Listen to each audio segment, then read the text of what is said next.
Welcome back to Apex Sci-Fi. In the sophisticated engineering circles of the Galactic Union, there is a golden rule: energy must be controlled. The great starfaring empires, the Ethel, the Drax, and the Serene, spent thousands of years perfecting the art of the stable drive. They use antimatter contained in magnetic bottles, zero-point energy pulled from the vacuum, and gravity wells that warp space without a sound. To them, a spaceship is a delicate instrument of precision. It is clean, it is silent, and it is safe. They view radiation as a primitive poison and explosions as a failure of design. But humans did not wait for the perfection of the vacuum. We are a species that grew up playing with fire, and when we looked at the stars, we didn't want to wait for a better engine. We wanted to go now. And we had plenty of one thing the rest of the galaxy had tried to bury: nuclear weapons. In the mid-20th century, human scientists proposed a design called Project Orion. It was a ship that wouldn't use a steady stream of fuel. Instead, it would move by dropping nuclear bombs out of its tail and detonating them against a massive steel pusher plate. To the rest of the galaxy, this is not engineering. It is a suicide pact. It is the equivalent of trying to fly by sitting on a mountain of dynamite. But to a human, it is simply riding the dragon. This is the story of the intercept at the Oort cloud, and why the galaxy learned that you can never outrun a species that is willing to explode its way to victory. The Ethelgard fleet was the fastest in the sector. Their ships were works of art, propelled by silent gravitational sails that allowed them to glide through the void at incredible speeds. When they stole the tactical data from the Mars archives, they didn't think anyone could catch them.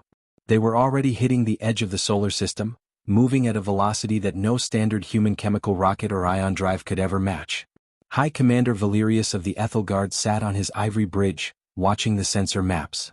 The human pursuit ships have fallen back, he noted with a cold smile. Their engines are glowing white from the strain. They have reached their limit. In 10 minutes we will jump to hyperspace and the secrets of the Terrans will be ours. But as Valerius prepared the jump, a new signal appeared. It was massive, loud, and incredibly dirty. The sensors didn't detect the elegant hum of a gravity drive. They detected a massive spike of gamma radiation and a rhythmic, percussive shockwave that was shaking the local spacetime. "What is that?" Valerius demanded. "Is a star collapsing?" The sensors zoomed in on a dark shape emerging from the shadow of Pluto. It was a brutal, ugly machine, a cylinder of reinforced steel and lead, nearly a mile long. At the back was a massive, scarred pusher plate connected to the ship by titanic hydraulic pistons. It was the USSB Oppenheimer, a nuclear pulse ship. "The humans aren't chasing us," the sensor officer whispered, his face pale in the light of the monitors. They are detonating." Boom. Behind the Oppenheimer, a 20-kiloton nuclear warhead detonated. The flash was so bright it blinded the Ethelgard sensors for a second. The massive steel plate absorbed the hit, and the hydraulic pistons compressed, transferring the energy into momentum. The mile-long ship leaped forward with a violent, jarring thrust. Boom. Another explosion. Then another. Every 3 seconds, a nuclear bomb went off behind the human ship. The Oppenheimer wasn't gliding. It was being kicked through space by the force of 1,000 suns. It was accelerating at a rate that would have liquefied the internal organs of any other species. But the humans were strapped into liquid-filled acceleration couches, their teeth clenched, riding the most violent engine ever conceived. "They are madmen," Valerius screamed. "The radiation alone will kill them. The vibration will tear the hull apart." But the hull didn't tear. It was built of lead and thick, low-grade iron, materials that were heavy and ugly but could withstand the atomic fire. The Ethelgard ships, with their delicate crystalline structures and elegant sails, were built for the calm. They were not built for a shockwave of radioactive debris. The Oppenheimer closed the distance in minutes. It didn't fire lasers. It didn't use plasma. It simply adjusted its trajectory so that the next nuclear pulse would occur directly in front of the Ethelgard flagship. "The humans are turning their engine into a weapon," the officer yelled. The final detonation didn't just propel the human ship. It bathed the Ethelgard fleet in a wave of EMP and high-energy particles. Their delicate gravity sails shattered like glass.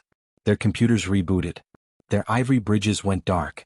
The fastest fleet in the galaxy was dead in the water, caught by a ship that used a technology the aliens had discarded as barbaric.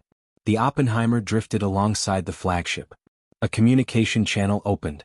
There was no video. The radiation interference was too high. There was only a voice, jagged and distorted by the crackle of the atomic wake. "This is Admiral Graves," the voice said. "We heard you were in a hurry. Sorry to slow you down, but we don't like people taking our things." Now, you can surrender or we can keep the engine running until there is nothing left of you but atoms. The Ethel Guard surrendered. They realized that they were not fighting a military, they were fighting a species that viewed the most destructive force in the universe as a convenient way to get from point A to point B. Today, the Galactic Union has a special classification for human pulse ships. They are called Apocalypse Class.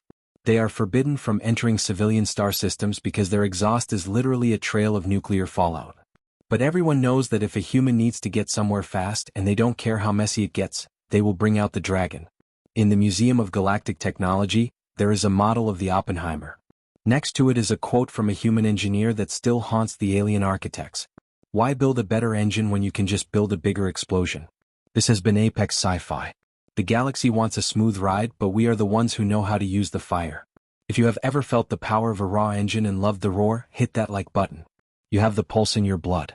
Comment below, would you be brave enough to sit in a ship pushed by nuclear bombs? Subscribe. And remember, sometimes the primitive way is the only way to win. Pulse detected. Ignition in 3, 2, 1.